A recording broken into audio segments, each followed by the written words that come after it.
အားလုံးပဲမင်္ဂလာပါပိုဘောပီဒီ channel ကနေပြန်လဲကြိုဆိုလိုက်ပါတယ်ဒီနေ့မှာတော့ပွဲစဉ်တွေအများကြီးပဲဗျ Saturday ဆိုတော့လေစနေနေ့မှာအများကြီးပါဒါပေမဲ့ကျွန်တော်အဲ့ဒါ6ပွဲကိုပဲကျွန်တော်ရွေးထုတ်ထားပါတယ်6ပွဲကိုရွေးထုတ်ပြီးခမန်း30မှာဖြစ်ပါတယ်မနေ့ကဗီဒီယိုမှာလည်းမှန်တာများပါတယ်ကျွန်တော်ကမနေ့ကဟို Telegram မှာပေးတဲ့ဟို free တစ်ကွက်လည်းမှန်တယ်ဗျကျွန်တော် PHG ပေးခဲ့တာပါ Telegram free တစ်စိတ်ဝင်စားရင်ကျွန်တော် comment မှာ link ချပေးထားပါတယ်ဝင်ပြီး join ခဲ့နိုင်ပါတယ်ပြန်ပြီးစိတ်ဝင်စားရင်လည်းဖုန်းနံပါတ်ကျွန်တော်ချပေးထားပါတယ်ကျွန်တော်အပန်းမကြည့်ရင် like and subscribe လေးလည်းလုပ်တော့ပေးခဲ့ကြပါအောင်အဲ့ဒါဆိုကျွန်တော်စလိုက်ကြအောင်ဗျာပထမဆုံးအနေနဲ့ Man U နဲ့ Man City ပွဲခုနိုင်မှာဆော့ရမှာဗျာအစောဆုံးပွဲပေါ့ဗျာပွဲကောင်းMan City က level တရားပေးထားတယ်ဗျာဟိုကတော့3လုံး40နိုင်တယ်ဒီနေ့တင်ကြည့်ရင်ဟိုနောက်ဆုံးတွေ့ဆုံမှု5ချိန်မှာ2ချိန်ဒီနိုင်ထားတယ်ဗျာဒါတော့မရထားဘူးတစ်ချိန်ကတည်ရကြထားတယ်ဒါပေမဲ့လက်ရှိမှာတော့ခြေသွမ်းတော့ကွာတာပေါ့ဗျာဟို Man City ရဲ့လူတွေစုတ်ခေါ်ထားတည်ရတယ်ပတ်စံရှင်ရှိတဲ့လောက်ခေါ်ထားတာ Man U ကတော့တွန်းဆုံအခုနှီးပြလည်းပြောင်းသွားပြန် Man U ကနောက်ဆုံး4ပွဲဆက်သူနိုင်ပွဲပျောက်ထားတယ်ဗျာ Man U ကဒီပွဲမှာတော့နှီးပြတဲ့ Michael Carrick နဲ့သူပွဲထွက်လာမှာပါ Man U ကတည်ရတဲ့အချိန်ကနှီးပြတွေသာပြောင်းသွားတယ်အတင်းကတော့ပြောင်းမတော့ဘူးဟို Crystal Palace နှီးပြလည်းထွက်သွားပြီအဲ့ဒါနဲ့သတင်းထွက်နေပြန်အမေဒီနေ့တော့ရိုင်းဆိုးနေရတော့မဟုတ်ဘူးဗျတကယ်ဆိုနီးပြအမှုတွေနဲ့ဆက်ထားတဲ့နေဗျရာဒီကုန်းကြီးလေစောင့်ကြည့်တဲ့နေအဲ့လောက်ကြီးစိုးဝါးနေရတယ်မဟုတ်ဘူးဗျကျွန်တော်အမြင်မှာမထုတ်တင်သေးဘူးလို့ထင်တယ်ဗျချန်ပီယံလိဝင်လဲ3မှတ်ပဲကွာနေတာဗျလီဗာပူးနဲ့သူ့မှာမျှော်လင့်ချက်အများကြီးရှိပါတယ်ခွင့်အများကြီးရှိပါသေးတယ်ဗျဒါကိုထုတ်ပြတယ်ဗျနီးပြအသေးဆိုပြန်တီဆော့အချိန်ယူသွားမှာနဲ့ဗာနဲ့ပြင်ကစားသမားတွေသူအပြောင်းလဲလို့လုံးမှာကစားကွက်ကလည်းပြောင်းလဲအောင်ပါဗျာအဲကြတော့အချိန်ယူအောင်မှထင်ပါတယ်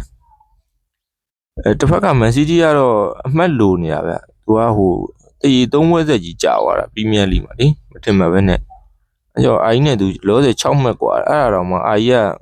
ကတည်လိုက်ကြလို့ဗျလီဗာပူးနဲ့အမှသာနိုင်သွားရင်သူက10မှတ်လောက်กว่าသွားမှာဗျဒီဝက်ထက်ပြီးတည်ကြလို့တော့သူမရတော့ဗျဒီဝက်ထက်ပြီးတည်ကြရင်10မှတ်လောက်กว่าသွားရင်မလွယ်တော့ချန်ပီယံစုကဝေးသွားမှာဒါတော့အာဆင်နယ်တည်ကြသွားလို့လက်ရှိမှာဘုံမောက်တောင်မကစားသမားသူစင်မညိုလည်းဦးနွေးခေါ်ထားတယ်ဗျာဟိုနောက်ထပ်လည်းဟိုပဲလေးနောက်ကကစားသမားကိုထပ်ခေါ်ထားပြန်မန်စီးတီးကတော့တည်ရတိုင်းပဲလူကဟိုအရန်လူစင်းကတတင်းထောင်လို့ရတယ်အခုလောဆယ်တော့သူ့အသင်းမှာလူနာတွေများနေရဗျာရိုဘင်ဒီယက်စ်တို့ဂျွန်စတုန်းတို့ကိုဗာဆစ်တို့ပြင်စာမညိုလိုကစားသမားခေါ်ထားဆိုတော့တောင်မန်လည်းလှုပ်လာအောင်ပါဗျာ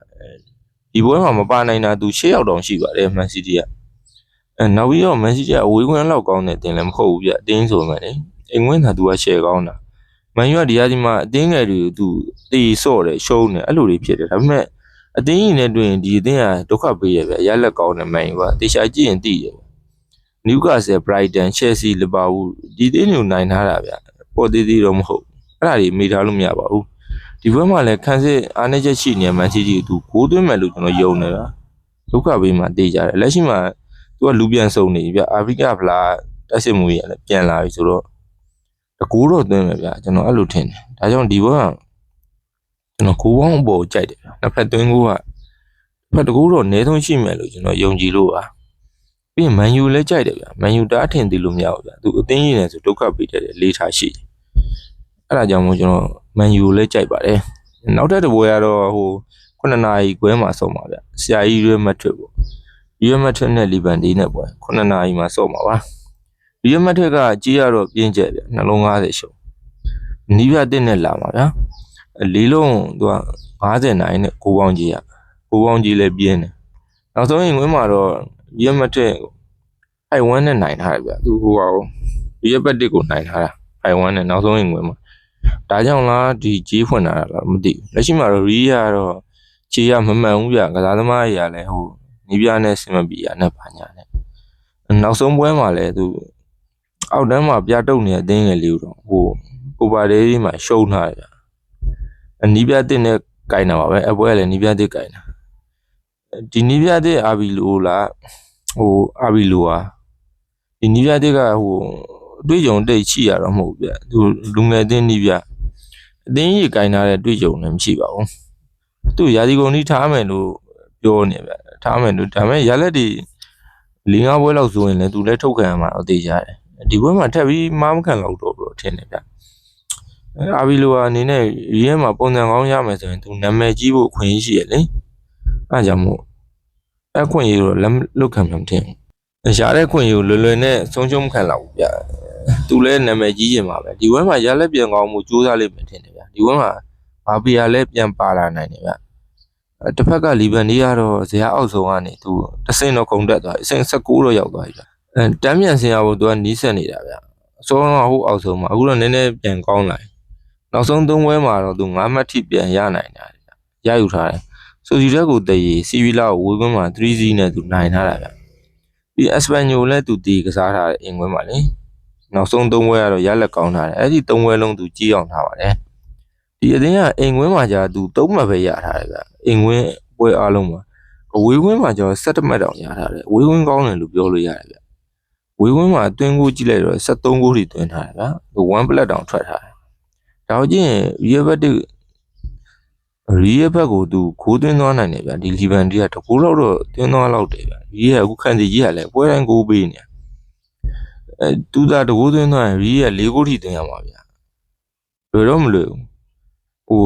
လီဗန်ဒီကိုသွင်းမယ်လို့ယုံကြည်ရင်လီဗန်ဒီနေပေါ့ဗျကျွန်တော်ကတော့ရီယပဲကြိုက်ပါတယ်ဘာဖြစ်ဖြစ်ရီယပဲကြိုက်ပါတယ်ဒီကြီးက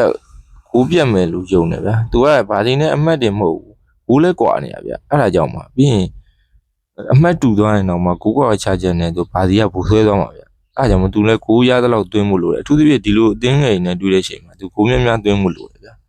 အဲ့ဒါကြောင့်ပါနောက်ထပ်တစ်ပွဲကတော့ဟူဘတ်နဲ့ဟက်တန်ဟဲဂျမန်မွန်ဒယ်လီက9နိုင်မှာဆော့မှာဗျဟူဘတ်ကတလုံး40နိုင်နဲ့ကိုပေါင်း3လုံးတည်ဒီနှစ်သင်းရ6မှတ်ပဲကွာထားတာဗျ18အဆင့်18နဲ့အဆင့်17ဒီကြီးကတော့ပြင်းတယ်ဗျဟူဘတ်ကလည်းခုနောက်ပိုင်းဒီပြပြောင်းပြီးမှသူပုံစံကောင်းလေးပြန်ရလာဒါတော့နောက်ဆုံး6ပွဲမှာ3ပွဲနိုင်2ပွဲစီ2ပွဲရှုံးပွဲရအဲ့ဒါတော့ဘိုင်းအောင်ဆိုစိုးက8ပွဲနဲ့ရှုံးတာဗျအပွဲကြီးကတော့တော်ဆိုးပါအဲ့ဒီ3ပွဲလုံးနိုင်ရလိုက်လို့အဆင့်တက်ကိုအဆင့်1 17ပေါ့ဗျာအဆင့်17ကိုသူရောက်လာဗျာသူလည်းအစဇရာအောက်မှာပါပဲဟန်တန်ကတော့နောက်ဆုံး9ပွဲမှာဟိုတပွဲနိုင်တာ3ပွဲရှုံးတပွဲတည်လက်ရှိမှာလည်းဇရာအောက်ဆုံးမှာဟိုတမ်းပြန်စင်ရဖို့နှိစက်နေပါတယ်ဒီသိန်းရှိနေကောင်းပါဝေးဝင်းမှာလည်းတပွဲနိုင်9ပွဲထိရှုံးတာတယ်6ဂိုးသွင်းပြီး19ဂိုးတောင်ပေးထားရတယ်ဟို3စားတောင်ပေးထားရတယ်သွင်းဂိုးနဲ့ရာဂိုးရဲ့3စားသွင်းဂိုးကပေးထားတယ်အခုက73ဂိုးထိရှိထားတယ်ဗျ -73 ထိတောင်ထွက်ထားတယ်ဝေးဝင်းမှာအဲအကြောင်းလဲဟိုဥဘက်ကတလုံး40ဖွင့်လာတယ်ဒီမှာဗျဥဘက်ကလည်းအိမ်ဝင်းကောင်းနေရတော့မဟုတ်ဗျအိမ်ဝင်းမှာသူလည်း2ပွဲပဲနိုင်ထားတယ်2ပွဲစီ9ပွဲထိရှုံးလာတာပါပြောရရင်တော့2သင်းလုံးကောင်းနေလို့မဟုတ်ဘူးဗျဟန်တန်ရတော့ဒီပွဲမှာအမှားခံလို့မရတော့ဘူးဗျဒီပွဲသာထက်ရှုံးသွားရင်တန်းစင်းစုံကတော့တစ်လုံးတက်တော့မှာမဟုတ်ဘူးသူတည်တော့အနည်းဆုံးခံပြီးဆော့မယ်လို့ထင်တယ်ဗျဒါကြောင့်ဟိုနိုင်တော့ဥဘက်အနေနဲ့ကျွန်တော်အနေနဲ့2-1အဲ့လောက်ပဲကတ်ပြီးနိုင်မယ်လို့ထင်တယ်ဗျတစ်ဖက်ကဟန်တန်ကကောင်တာချောင်းပြီးတော့ထိန်းဆော့မယ်လို့မြင်ပါတယ်ဒါကြောင့်ကျွန်တော်ခုအောက်ကိုကြိုက်တယ်ဗျပြီးတော့အသင်းမှာလည်းအောက်သင်းကိုပဲကြိုက်ပါတယ်နိုင်ကျွန်တော်9တာနဲ့ပဲထင်လို့ပါနောက်ထပ်တစ်ပွဲကတော့ချယ်ဆီနဲ့ဘရန်ဖို့ပွဲဖြစ်ပါတယ်ဒီပွဲကတော့ဟို9နာရီခွဲမှာဆုံးပါဗျချယ်ဆီကတစ်လုံး45နိုင်နဲ့ကိုပေါင်း3လုံး40နိုင်ဒီကြီးကအမှန်ဆိုပြော့တယ်ဗျဒါလည်းချယ်ဆီရဲ့လက်ရှိရှိနေကြောင်းဖြစ်ပါဗျချယ်ဆီကနောက်ဆုံးကန်ထားတဲ့9ပွဲမှာလည်းဟိုအောက်တန်းသင်းချတယ်ကိုပဲဖိုက်ဝန်းနဲ့နိုင်တယ်ဒီပြတဲ့လက်ထက်ပေါ့ဗျအဲ့ဒါတော့ကျန်တဲ့6ပွဲက3ပွဲတည်3ပွဲရှုံးထားပါတယ်လက်ရှိမှာလည်းအဆင့်8သူရောက်နေတယ်ဗျဟိုအောက်ကိုဆင်းသွားတယ်ဒါပေမဲ့အဆင့်4ကလီဗာပူးနဲ့4မှတ်ပဲတော့ကွာထားတယ်သူမန်ယူအောက်ခက်ရမှာဗျဘရန်ဖို့ကတော့ရက်လက်တွေတောက်လျှောက်ကောင်းလာတယ်ဗျဒီအသင်းကလေလက်ရှိမှာချယ်ဆီမန်ယူနျူကာဆယ်တို့အထက်အဆင့်9000သူကခုန်တက်နေအရင်ကဆိုဒီအသင်းကအင်ကွင်းမဲ့အင်ဂျီဗျအခုအဝေးကွင်းတွေပါသူကောင်းတယ်ဘယ်လိုဖြစ်နေနောက်ဆုံးဝေးကွင်း3ဝဲဆက်လဲသူနိုင်ထားတယ်ဗျဒီနောက်ပိုင်းတော်တော်ကောင်းလာဂိုးကြီးလည်းတော်တော်ရှူးတယ်ဗျအဲ့ဒီ3ဝဲမှာ8ဂိုးထိသူသွင်းထားတယ်ဗျနောက်ဆုံး3ဝဲမှာနောက်ဆုံး6ဝဲကိုကျင်လဲအဲ့ဒီနောက်ဆုံး6ဝဲမှာစပါးနဲ့တပွဲပဲတည်ကြပြီ9ဝဲရသူနိုင်ထားတာဗျတော်ကောင်းတယ်ဒီဝဲမှာကျွန်တော်ကတော့ဟိုအသင်းအောင်သိမ့်မကြိုက်ဘူးဗျဂိုးပေါအောင်ကြိုက်တယ်ကျွန်တော်ဂိုးပေါကိုကြိုက်တယ်ဗျနှစ်ဖက်လုံးသွင်းဂိုးသွင်းမှုများတယ်ဗျဒီပွဲကလေဘော်ဒီကတော့ခံမှန်းကတ်တယ်ဗျဒါပေမဲ့ကျွန်တော်ချယ်ဆီပဲကြိုက်ပါတယ်ဘော်ဒီနေရင်လည်းချယ်ဆီကိုပဲကြိုက်ပါတယ်နောက်တစ်ဝဲကတော့နာပိုလီနဲ့ဆက်ဆူကိုလို့17နာရီပွဲမှာဆုံးပါဗျ စီးရီးရဲ့ပွဲနာပိုလီကတစ်လုံး30ရှုံးပေးတာကိုကနှလုံး85ရှုံးတယ်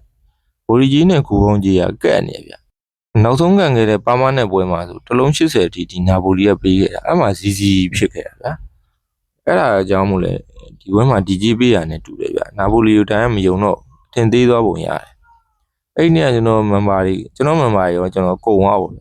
နာပိုလီသွားနေတာနာပိုလီကလက်ရှိမှာဇယားထိတ်ကအင်တာနက်6မှတ်ထိကွာသွားပြီဗျဒီပွဲတော့တေကြလို့လုံးဝမရတော့ဒီပွဲတေထက်ကြရင်သွားပြီဗျစီးရဲ့ဖလာနဲ့သူနဲ့တော့ဝေးဖြစ်သွားတယ်အချမ်းမြန်ကာကွယ်ဖို့ဖြစ်နိုင်တော့ပါအခုဒီပွဲတေကြရင်ဒီပွဲနိုင်မအောင်ဖြစ်မှာဗျဆက်စုလိုကြည့်ရင်သူကအဆင့်7အေးဆေးပဲဗျဟိုမြောက်ဒီမြောက်သူကတော့ဟိုတန်းမစင်းရပြီးရပဲတန်းလည်းမစင်းရတော့တော့ပါဘူးသူကအဝေးသွားရင်တန်းစင်းစုံတယ်လေဇယားလင်မှာရောက်နေစိုးရင်ကြာမရှိဘူးဗျသူဒီပွဲမှာတကယ်လို့ရှုံးသွားရင်တော့ပြဿနာမရှိပါဘူးဒီပွဲမှာနိုင်မဖြစ်မဲ့နာပိုလီကိုပဲကျွန်တော်ကြိုက်တယ်ဗျကြီးတော့နင်းနဲ့ပြော့တယ်ဗျဒါပေမဲ့အနည်းဆုံးတကူးกว่าနဲ့တော့နိုင်မယ်ဗျကျွန်တော်နှစ်ကူးပြတ်မယ်လို့ယုံတယ်ဗျနာပိုလီကိုပဲကြိုက်ပါတယ်နောက်ထပ်တစ်ပွဲကတော့ပြင်သစ်လီဂူဟိုတူးလော့နဲ့ nice နဲ့ပွဲဗျ12နိုင်ခွဲမှာဆော်မှာဒီပွဲမှာအင်ရှင်တူးလော့က level 90ရှုံးပေးတာဗျကိုကနှလုံးရှုံးနဲ့တူးလော့ကတော့လက်ရှိမှာအရှင်နေကောင်းတယ်ဗျနောက်ဆုံး5ပွဲမှာလည်းသူအာဆီလန်စ်တတင်းကိုပဲရှုံးထားတယ်ကျန်တဲ့4ပွဲကနိုင်ထားတယ်လက်ရှိဇယားမှာသူအဆင့်8ဗျအိမ်ဝင်းမှာတော့ကောင်းတယ်လို့အဲ့လိုကြီးမဟုတ်ဘူး3ပွဲနိုင်3ပွဲတည်3ပွဲရှုံးထားတယ်မျက်တက်ဆော့ထားပါဗျာ nice ကတော့ဒီအားကြီးမှာအတော်ဆိုးနေဗျာတော်တော်ဆိုးတာဟိုစီးရီးယားဖီယိုယင်ဒီနာတို့ပရီးမီးယားလိဂါဟူဝါဟန်တန်တို့ဒီလိုမျိုးဖြစ်နေဒါပေမဲ့သူကတန်းစင်းစုံမှာတော့ရှိမနေပါဘူး